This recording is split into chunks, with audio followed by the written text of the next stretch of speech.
Le président du Faso salue l'engagement des forces armées nationales aux côtés des populations. Blaise Compaoré l'a dit à l'issue de la traditionnelle cérémonie des vœux.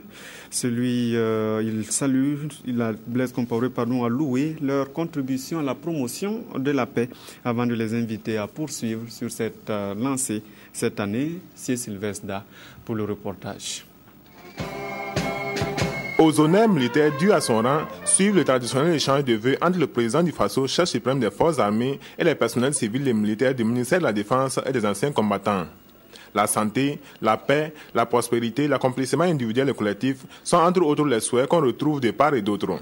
Mais au-delà du rituel, la présentation des vœux de l'institution militaire au chef de l'État est un moment privilégié pour l'armée de lui réaffirmer sa loyauté et de faire le bilan de l'année écoulée. Au cours de l'année 2013, il faut dire que nous avons eu beaucoup d'acquis.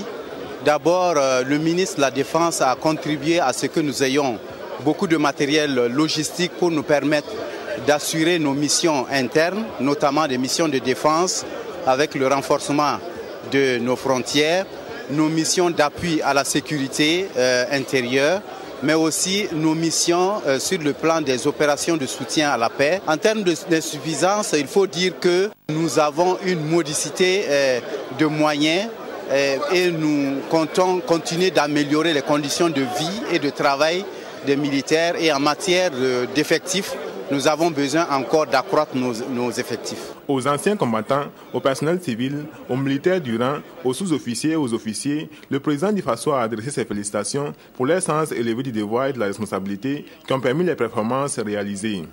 Il les a en outre rassurés que le gouvernement ne ménagera aucun effort pour soutenir les forces armées dans l'accomplissement de leurs missions. Et puisque les défis à relever restent énormes, Blaise Compaoré invite les personnels du département de la Défense à garder leur engagement et leur détermination constants. Pour l'année qui s'ouvre, le Burkina Faso entend poursuivre et intensifier l'édification d'une économie de prospérité ainsi que sa marche vers l'émergence dans un espace de paix et de sécurité. À cet égard, la situation qui prévaut en Afrique de l'Ouest et dont l'impact défavorable se ressent sur la vie des communautés nationales nous interpelle fortement. C'est pourquoi le Burkina Faso reste des efforts consentis par les pays de la sous-région et la communauté internationale en participant aux opérations de maintien de la paix. C'est le lieu pour moi de renouveler mes félicitations et mes encouragements à tous nos braves soldats qui s'investissent sur le terrain pour l'atteinte de ce noble objectif. La discipline, le patriotisme et l'engagement citoyen doivent être préservés pour servir de socle à notre armée. Je rends hommage aux anciens combattants et anciens militaires dont l'exemple constitue un héritage précieux pour les générations présentes et futures. L'appropriation du principe de la gestion axée sur les résultats par la Grande Muette, le renforcement de la fonctionnalité des structures bâties pour permettre l'opérationnalisation du dispositif de concertation au sein des forces armées sont également au nombre des grands chantiers du ministère de la Défense nationale et des anciens combattants. La cérémonie de présentation des vœux s'est poursuivie dans les jardins du palais de Kosiam dans une ambiance plus conviviale.